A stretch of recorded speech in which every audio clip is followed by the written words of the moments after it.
ఎలా హ్యాండిల్ చేసుకోగలుగుతారు? ఇప్పుడు పెద్ద పెద్ద దిగ్గజాలు మీకు నేరుగా మీ ఫోన్కి ఫోన్ చేసి మాట్లాడే అంత చనువు వారికి మీతో ఉన్నప్పుడు వాళ్ళు ఫోన్ చేసి ఒక మాట అడుగుతారు, కొంచెం ఇది చూసుకోండి, ఈ సర్వేలో ఫలితాలు అలా చూపించండి, అలా ఉంటాయా?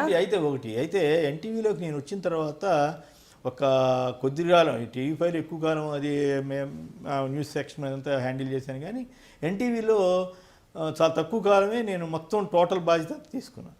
ఆ తర్వాత వేరే వ్యక్తిని వాళ్ళు సీఈఓగా పెట్టుకోగానే నేను చెప్పేశాను, తెచ్చుకోమని చెప్పాను. వారు ఇట్లా తెచ్చుకుందాం అనుకున్నాను, తెచ్చుకోండి అని చెప్పాను. తెచ్చుకున్న వెంటనే నేను చెప్పాను, నాకు మిగతా ప్రోగ్రామ్స్తో కానీ వాటితో నాకేం సంబంధం లేదు, మీ రేటింగ్లు వీటితో నాకు సంబంధం లేదు. నా ప్రోగ్రాంలోకి ఎవరు ఇంటర్వ్యూ కావద్దు, నేను ఎవరి ప్రోగ్రాంలోకి ఎవరి అడవుల్లోకి నేను రాను, ఇతర యాక్టివిటీతో.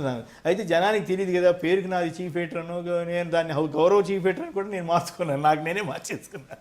ఎందుకనంటే అక్కడ జరిగే వాటిని నాకు ఆపాదిస్తారు, అంటే కొన్ని మంచి జరగచ్చు, కొన్ని తప్పులు జరగచ్చు, అండ్ అన్నిటికీ మీరు ఎలాగో హోల్డ్ లేదు, మీ షో నాకు సంబంధం లేదు. కానీ అయితే జనం అలా అనుకోరు. ఈవెన్ రాజకీయ నాయకులు కూడా అక్కడ జరిగే మంచి జరిగితే సరే పెద్ద సీరియస్గా ఉండదు, ఏదైనా తేడా వచ్చింది అనుకోండి, వాళ్ళకి ఇష్టం లేని జరిగితే అదంతా నాకు ఆపాదించే మీరేదో కావాలని చేయించారు. కానీ ఇక కొన్ని సందర్భాల్లో we have to face the reality. అట్లాంటివి కూడా కొంత ఇబ్బంది వస్తే రావచ్చు. కానీ బట్ ఏమాట కాబట్టి నా ప్రోగ్రాంలో ఎప్పుడు పాపం వాళ్ళు ఎప్పుడన్నా రేరుగా 1-2 పాయింట్లు ఏమైనా చెప్పారేమో తప్ప 99.9% they given me freedom. And నేను సోదరు గారికి ఆ విషయంలో ధన్యవాదాలు కూడా చెప్తాను. 2014 ఎన్నికల సర్వే అప్పుడు కొంచెం మీకు ఛానల్కి రాజకీయ పార్టీలకి అభిప్రాయ భేదాలు వచ్చిన మాట అంటే 2014కి 6-7 నెలల ముందు, యాక్చువల్గా ఇమ్మీడియట్గా కాదు, 7-8 నెలల ముందు ఒక సర్వే జరిగింది, నేల్సన్ సర్వే. ఆ సర్వే చేయించింది నేల్సన్, ఎన్టీవీ వారు చేసింది నేల్సన్ సర్వే వాళ్ళు. నేను I'm only presenter there, analyse చేయటం, డిబేట్ నడపడం. దాంట్లో ఆ సందర్భంలో సీఎం రమేష్ గారు వాళ్ళు కొంచెం అఫెన్స్గా మాట్లాడారు. ఎందుకు? అది జగన్మోహన్ రెడ్డి గారికి అంటే అప్పుడు వైఎస్ఆర్ కాంగ్రెస్కి అనుకూలంగా ఉంది. అంతకుముందు కరెక్ట్గా వచ్చింది. ఎన్టీవీ సర్వే చేస్తే 18 స్థానాలకు 17 స్థానాలకు సర్వే ఉప ఎన్నికలు జరిగితే 15 వాళ్ళకి వస్తే అంటే వచ్చినాయి. అది కరెక్టే కదా, కరెక్ట్ అని తేలింది కదా. కాంగ్రెస్కి 2 వస్తే అంటే 2 వచ్చినాయి, టీఆర్ఎస్కి వస్తే అంటే అన్నీ వచ్చినాయి. సో అది కరెక్ట్గానే తేలింది. తర్వాత జనరల్ సర్వే ఒకటి వచ్చింది. జనరల్ సర్వే ఇంకొక 7-8 నెలల్లో ఎలక్షన్ జరుగుతుంది అనగా అది డిబేట్ జరుగుతూ ఉంది. తెలుగుదేశం ఎంపీ, అప్పటికైన ఎంపీ సీఎం రమేష్ గారు కూర్చుని ఈ సర్వే తప్పు అయితే మీరు మూసుకుంటారా, ఎన్టీవీని మూసేస్తారా, లేకపోతే నేల్సన్ కంపెనీని మూసేస్తారా అన్నాడు. అది అట్లా అనకూడదు యాక్చువల్గా. ఎందుకంటే అట్లే సర్వే అట్లయితే చాలా కంపెనీలు మూతపడి ఉండాలి, చాలా టీవీలు, చాలా పేపర్లు మూతపడి ఉండాలి. ఇప్పుడు పెద్ద పేపర్లు, ఇప్పుడు ఉదాహరణకి పేర్లు చెప్పొచ్చో లేదో కానీ అంతకుముందు ఉప ఎన్నికల సమయంలో ఆంధ్రజ్యోతి వాళ్ళు వేసిన ఉప ఎన్నికల ఫలితాల మీద తప్పు ఇచ్చారు.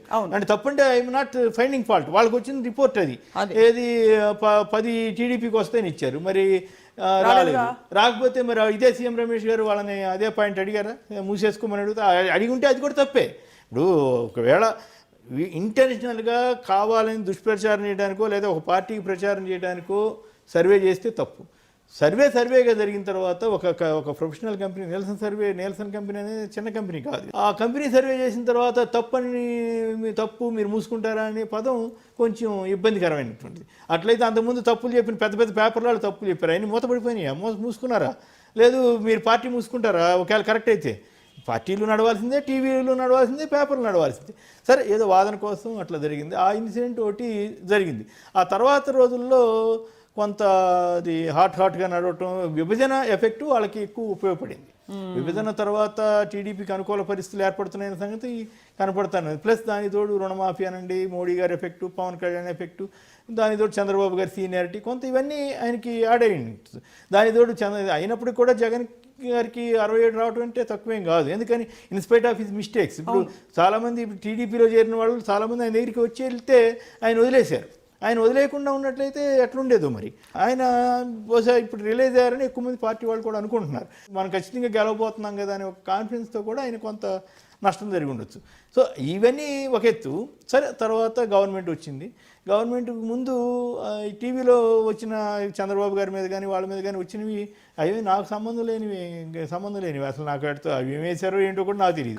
నేను ఒకటి రెండు సందర్భాల్లో వాళ్ళ దృష్టికి కూడా తీసుకెళ్ళి ఇట్లా మనం బ్యాలెన్స్గా ఉండాలి తప్ప ఎట్లా పడితే అట్లా వేయకూడదని. కానీ ఇవన్నీ నేను బయట అవన్నీ ఎవరు వేసేవారు యాక్చువల్లీ ఛానల్ యాజమాన్యం వాళ్ళంతా ఒక టీం ఉండేది మేనేజ్మెంట్తో కూర్చొని. ఎందుకు చేశారంటారంటే ఇప్పుడు అవన్నీ మనం ఏం చెప్తాం, ఇక వాళ్ళు కూడా ఒక హవాలో వీళ్ళని మంచి చేసుకుందాం లేకపోతే ఇలా చేద్దాం నేను అనుకోను.